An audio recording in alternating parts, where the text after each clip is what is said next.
আসসালামু আলাইকুম রহমতুল্লাহি বারাকাতু। প্রিয় শ্রোতা, আশা করি আপনারা সবাই ভালো আছেন। আমিও আল্লাহর অশেষ রহমতে আলহামদুলিল্লাহ ভালো আছি। প্রিয় শ্রোতা, আমরা শিখতেছি নবী করিম সাল্লাল্লাহু আলাইহি ওয়াসাল্লামের জীবনী। আজ আমরা 11 নম্বর পর্ব জেনে নিব ইনশাআল্লাহ। আল্লাহ তাআলা যখনই দুনিয়াতে কোনো কিছু ঘটাতে চান, তখন আসমানের ফেরেশতারা জোরে সোরে তাসবিহ করে ওঠেন। এই দুনিয়ার ফেরেশতারাও তাসবিহ করেন। এ সময় জিনজাতিরা বলে, আমরা একটু শুনে আসি, এখানে কি ঘটতে যাইতেছে। প্রিয় শ্রোতা, নবী করিম সাল্লাল্লাহু আলাইহি ওয়াসাল্লামের ওহী নাজিল হওয়ার আগের কিছু আলামত। তিনি ওহী নাজিল হওয়ার আগে কিছু ভালো ভালো স্বপ্ন দেখা শুরু করলেন। সত্য স্বপ্ন দেখেন, যেটা দেখেন ঠিক সেটাই সঠিক হয়ে যায়। এবং আয়েশা রাদিয়াল্লাহু হাদিসে বর্ণনা করেন, 1 নাম্বার ওহী আরম্ভ যেন মনে হয়ে গেল সুন্দর সুন্দর স্বপ্নের মাধ্যমে। যেটা স্বপ্ন দেখেন মনে হচ্ছে যেন সূর্যের মতো আলো পরের দিন ঘটে গেছে। 2 নাম্বার, এরপর থেকে তিনি চিন্তা করার, চুপচাপ একা একা বসে থাকার মানসিকতা তৈরি হয়ে গেল। তাই তিনি লোকালয় থেকে নিরিবিলি একা থাকতে চান। 40 বছর যখন শুরু হলো, তখন এগুলো শুরু হতে লাগলো এবং তিনি কয়েক বছর পর্যন্ত রমাদান মাসে একা একা থাকার জন্য মনস্থির করেন। এবং জাহেলি সমাজেও যারা আল্লাহর ইবাদত করতে চাইতো, তারাও কেউ কেউ এরকম করত। কিন্তু নবী করিম সাল্লাল্লাহু আলাইহি ওয়াসাল্লামের ভিতরে এই কাজগুলো বেশি করে আসতো। আয়েশা রাদিয়াল্লাহু বলেন, নবী করিম সাল্লাল্লাহু আলাইহি ওয়াসাল্লাম একা থাকার মনোভাব ওনার মধ্যে চলে আসলো। এভাবে হেরা গুহাতে গিয়ে তিনি রাত কাটাতেন। শুকনো খাবার নিয়ে পানি নিয়ে যেতেন। খাবার শেষ হয়ে গেলে আবার তিনি আসতেন। খাদিজা রাদিয়াল্লাহু চিন্তা করতেন, 2-3 দিনের খাবার যখন শেষ, এখন ওনার আসার সময়, কিন্তু উনি আসতেছেন না। তখন খাদিজা রাদিয়াল্লাহু নিজে পানি খাবার নিয়ে কষ্ট করে ওই হেরা গুহায় পাহাড়ের উপর নিয়ে যেতেন। তখনও ওহী নাজিল হয়নি। নবী করিম সাল্লাল্লাহু আলাইহি ওয়াসাল্লাম হেরা গুহায় যে জায়গায় বসতেন, সেখানে পাশে জানালার মতো একটি ছিদ্র ছিল। সেটা দিয়ে কাবাঘর দেখা যেত। সেখানে তিনি ধ্যানে মগ্ন থাকতেন, কিভাবে আল্লাহকে পাওয়া যায়। 3 নাম্বার, কিছু পাথর এবং গাছ ওনাকে সালাম দেয় নবুয়তের আগে এবং নবুয়তের পর তিনি এগুলো বর্ণনা করেছেন। জাব ইবনে সাবুর রাদিয়াল্লাহু আনহু থেকে বর্ণিত, তিনি বলেন, আমি জানি মক্কাতে একটি পাথর আছে। আমি যখনই তার পাশ দিয়ে হেঁটে যেতাম, তখন সে আমাকে সালাম দিত। কিন্তু সেই নির্দিষ্ট পাথরটি তিনি কাউকে দেখিয়ে দেননি, পরবর্তীতে ফিতনা হওয়ার ভয়ে। নবী করিম সাল্লাল্লাহু আলাইহি ওয়াসাল্লাম যখন দুনিয়ার কাজ সেরে নিজে একা একা হাঁটতেন, তখন গাছ এবং পাথর ওনাকে সালাম দিয়ে বলেন, আসসালামু আলাইকুম ইয়া রাসূলুল্লাহ, আপনার প্রতি সালাম। তখনও তিনি নবুয়ত পান নাই। তখনও তিনি জানতেন না তিনি আল্লাহর নবী হচ্ছেন। তিনি এই দিক সেই দিক তাকাতেন, কে সালাম দিল। তিনি গাছ আর পাথর ছাড়া কিছুই দেখতেছেন না। কিন্তু কোনো মানুষও নাই, প্রাণীও নাই। হেরা গুহার ভিতরে ওহী নাজিল হওয়ার আগ পর্যন্ত এগুলো ঘটতেই থাকতো। এরপর নবী করিম সাল্লাল্লাহু আলাইহি ওয়াসাল্লাম খাদিজা রাদিয়াল্লাহুকে বললেন, ইয়া খাদিজা, ওহী নাজিল হওয়ার আগে আমি যখন হেরা গুহাতে ছিলাম, তখন আমি কিছু আওয়াজ শুনতে পেতাম, কিছু আলো দেখতে পেতাম, নূরের জ্যোতি দেখতে পেতাম। আর কিছু কথা আমি শুনি, কিন্তু কি কথা বলে তা বুঝি না। আর আমার আশঙ্কা হচ্ছে যে আমাকে কোনো জিনে ভূতে পেল কিনা। তখন খাদিজা রাদিয়াল্লাহু বলেন, না, এগুলো কিছুই হবে না। নিশ্চয়ই মনে হচ্ছে আল্লাহ তাআলা আপনাকে ভালো কিছু দিবেন। এভাবে যখন 40 বছর পরিপূর্ণ হয়ে গেল, মা আয়েশা রাদিয়াল্লাহু বলেন, তিনি যখন হেরা গুহাতে আছেন তখন জিব্রাইল আলাইহিসসালাম আসলেন এবং নবী করিম সাল্লাল্লাহু আলাইহি ওয়াসাল্লামকে জড়িয়ে ধরলেন এবং বললেন, ইকরা, আপনি পড়ুন। তিনি বলেন, কি পড়ব, আমি তো কিছুই জানি না। তখন জিব্রাইল আলাইহিসসালাম আমাকে এমনভাবে শক্ত করে জড়িয়ে ধরলেন, মনে হচ্ছে যেন আমার শরীর ভেঙে চুরে শেষ হয়ে যাবে। তারপর আমাকে ছেড়ে দিয়ে জিব্রাইল আলাইহিসসালাম বলেন, এবার পড়ুন। আবারও তিনি বলেন, আমি তো পড়তে পারি না। আমি একই কথা বললাম। তারপর তিনি বললেন, আমার সাথে পড়ুন। ইকরা বিসমি রাব্বিকাল্লাযী খলাক, সেই রবের নামে পড়ুন যিনি আপনাকে সৃষ্টি করেছেন, যিনি সব কিছু সৃষ্টি করেছেন। খলাকাল ইনসানা মিন আলাক, যিনি জমাট রক্ত থেকে মানুষকে সৃষ্টি করেছেন। এই কথা তিনি উচ্চারণ করেছেন। কেন করেছেন? ওনাকে এখনো বলা হয়নি। নবী করিম সাল্লাল্লাহু আলাইহি ওয়াসাল্লাম এগুলো দেখে ভয় পেয়ে গেলেন এবং ওনার বুক ধড়ফড় আরম্ভ করল। তিনি এই অবস্থায় ঘরে ফিরে এলেন এবং খাদিজাকে বললেন, ইয়া খাদিজা, আমাকে জলদি করে কম্বল দাও, কম্বল দিয়ে আমাকে ঢেকে দাও, আমার জ্বর এসে গেছে। তিনি এত ভয় পেলেন। খাদিজা পাশে আছেন, জিজ্ঞাসা করছেন, কি হয়েছে আপনার? ভয় কিছু কমে আসলো, জ্বরও কিছু কমলো।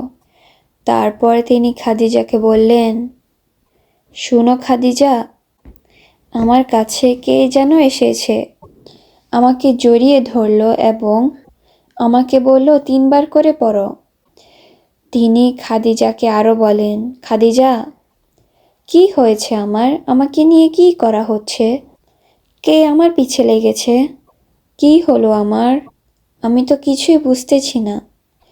তখন খাদিজা রাদিয়াল্লাহু বললেন, আল্লাহর কসম, আল্লাহ আপনাকে কখনোই অপমানিত করবেন না।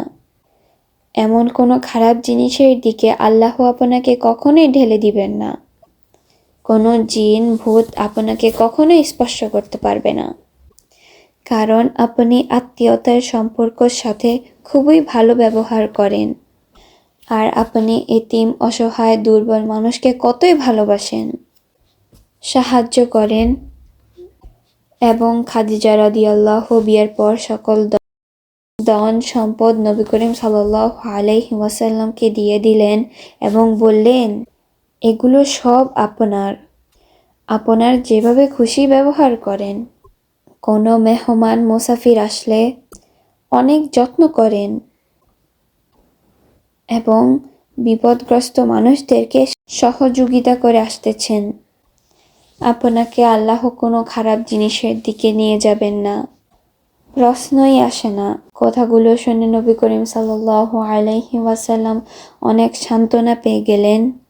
তারপর খাদিজা রাদিয়াল্লাহু নবী করিম সাল্লাল্লাহু আলাইহি ওয়াসাল্লামকে নিয়ে ওরাকা ইবনে নাওফেলের কাছে চলে গেলেন।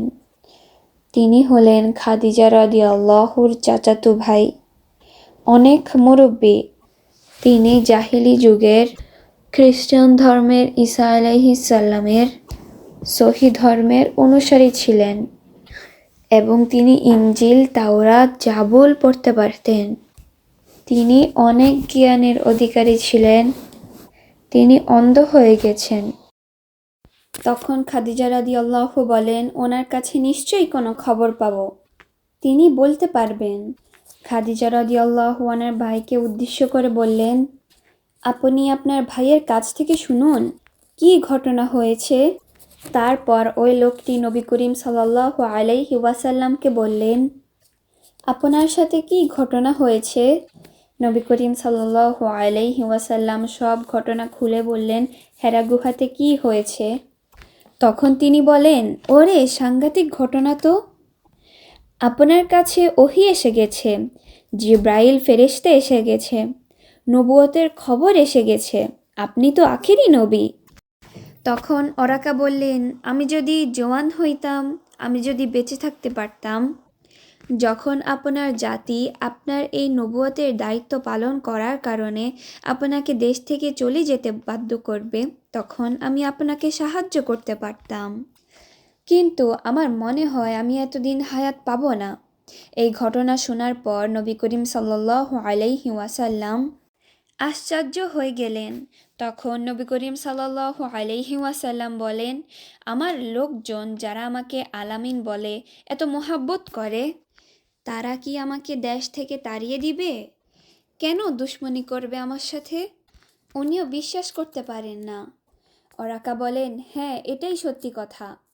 আপনি যে জিনিস নিয়ে এসেছেন, এইসব কাজ নিয়ে যখন আপনি আপনার কাউমের কাছে যাবেন, আপনার সাথে আপনার আগে যেই সব নবীরা এসেছেন এবং এইসব কাজ করেছেন, সবাইকে দুশ্মনী মোকাবিলা করতে হয়েছে।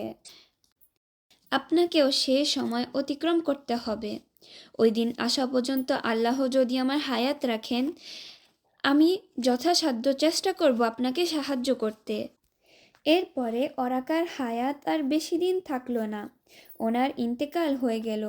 নবী করিম সাল্লাল্লাহু আলাইহি ওয়াসাল্লাম প্রথম ওহী নাজিল হওয়ার পর বেশি কিছু দিন চুপচাপ, কোনো ওহী আসেন নাই, কোনো ফেরেশতাও আসেন নাই। জাবের ইবনে আব্বাস রাদিয়াল্লাহু বলেন, নবী করিম সাল্লাল্লাহু আলাইহি ওয়াসাল্লাম চিন্তা করেন, কি হলো, আর কেন ওহী আসে না?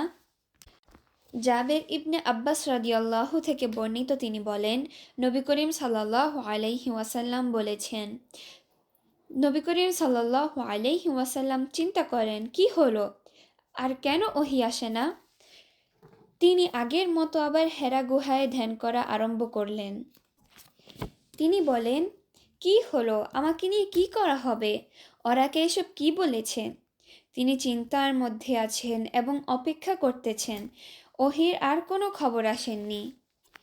বুখারীর বর্ণনায় তিনি ভীষণ দুশ্চিন্তায় গ্রস্ত ছিলেন এবং বারবার হেরা গুহার মধ্যে যান এবং তিনি চিন্তা করেন, কেন এটা থেমে গেল? ওনার মন চাইতেছে উনি হেরা গুহা থেকে লাফ দিয়ে আত্মহত্যা করবেন কিনা। এরকম ওনার ভিতরে কষ্ট শুরু হলো যে কেন আর ওহী আসে না, কি হলো আমার? তখন একদিন জিব্রাইল আলাইহিসসালাম চলে আসেন এবং বলেন, ইয়া মুহাম্মদ, আপনি তো আল্লাহর রাসূল, আপনাকে তো আল্লাহ তাআলা আখিরি নবী হিসাবে ঘোষণা দিয়েছেন। এরপর এই কথাগুলো শোনার পর ওনার মনের কষ্ট, ধরপর, পেরেশানি কমে গেল। তিনি শান্তি অনুভব করলেন। আব্দুল্লাহ ইবনে আব্বাস রাদিয়াল্লাহু বলেছেন, ওহী আসার ঘটনা বেশ কিছুদিন ছিল। কোনো কোনো রেওয়াতে এসেছে কয়েক বছর পর্যন্তও ছিল। আনুমানিক 3 বছর পর্যন্ত একটি ধারণা হলো। এরপর ওহী নাজিল হলো। একদিন নবী করিম সাল্লাল্লাহু আলাইহি ওয়াসাল্লাম হেরা গুহাতে ধ্যানে মগ্ন আছেন। হঠাৎ করে এমন সময় তিনি আকাশ থেকে আওয়াজ শুনতে পেলেন। তাকিয়ে দেখলেন জিব্রাইল আলাইহিসসালাম। তবে জিব্রাইল আলাইহিসসালাম আগে এসেছেন মানুষের শুরুতে, এখন এসেছেন ওনার আসল রূপ নিয়ে। ওনার আসল চেহারাতে কি আছে মনে হয় পুরা দিগন্ত কভার হয়ে গেছে। ওনার 600 পাখা মনে হয় পুরো আকাশ ঢেকে ফেলেছে। এত বড় ওনার চেহারা। এটা দেখে নবী করিম সাল্লাল্লাহু আলাইহি ওয়াসাল্লাম ভীষণ ভয় পেয়ে গেলেন এবং দৌড়ে বাড়িতে চলে গেলেন এবং খাদিজাকে ডেকে বললেন, খাদিজা, আমাকে কম্বল দিয়ে ঢেকে দাও, এত বড় জিনিস তো আমি জীবনেও দেখিনি। এই কথা বলেই তিনি শুয়ে পড়লেন। কিছুক্ষণ পরেই জিব্রাইল আলাইহিসসালাম আবার চলে এসেছেন এবং বললেন, হে কম্বল মোড়া শোয়া ব্যক্তি, আপনি যে শুয়ে আছেন, উঠুন, আপনার কাজ আছে। লোকদেরকে আপনি আল্লাহর খবর পৌঁছান, সতর্ক করেন, তারা যেই সর্বনাশের মধ্যে আছেন তাদেরকে উদ্ধার করার জন্য আল্লাহর পয়গাম পৌঁছিয়ে দেন। আপনার রবের বরত্ব তাসবিহ প্রচার করেন এবং আপনি সেটাকে নিজে আমল করেন এবং আপনার কাপড় পরিষ্কার করে বের হয়ে যান। জাবের ইবনে আব্দুল্লাহ বর্ণনা করেন, নবী করিম সাল্লাল্লাহু আলাইহি ওয়াসাল্লাম তিনি একদিন একা একা হাঁটতেছেন। তিনি বলেন, আমি আকাশের দিকে একটা আওয়াজ পেলাম। তখন তাকিয়ে দেখি আমার কাছে যে ফেরেশতা এসেছেন তিনি আকাশের মাঝখানে, দিগন্তের মাঝখানে বিরাট এক কুরসি মানে চেয়ারে বসে আছেন, যেটা সমস্ত আকাশকে মনে হয় ঢেকে ফেলেছে। আমি এমন দৃশ্য দেখে এত ভয় পেয়ে গেলাম, আমি মনে হয় যেন জমিনে পড়েই গেলাম। আবার দৌড়ে আসলাম ঘরের দিকে হুঁশ হওয়ার পরে। খাদিজাকে বললেন, জাম্মিল্লুনি জাম্মিল্লুনি, আমাকে কম্বল দিয়ে ঢেকে দাও খাদিজা, মুড়িয়ে দাও, আমার মাথায় ঠান্ডা পানি দাও, আমার জ্বর এসে গেছে। এরপরে আবার জিব্রাইল আলাইসাল্লাম মানুষের শুরুতে স্বাভাবিকভাবে এসেছেন এবং বললেন, আপনাকে সারা দুনিয়ার মানুষের জন্য পাঠানো হয়েছে। এরপর ৩ নাম্বার ওহী এসেছেন যখন, তখনও বলেন, হে কম্বল মোড়ানো ব্যক্তি, আপনি উঠুন, কিছু কিয়ামুল লাইল করেন, তাহাজ্জুদ পড়তে থাকেন, সারা রাত না হলেও অর্ধেক রাত পর্যন্ত কিয়ামুল লাইল করেন, এবং আপনি যদি ক্লান্তি থাকেন তার চেয়েও কিছু কম করেন। আপনার উপর যে কোরআন নাজিল হয়েছে সেটি আপনি তেলাওয়াত করুন।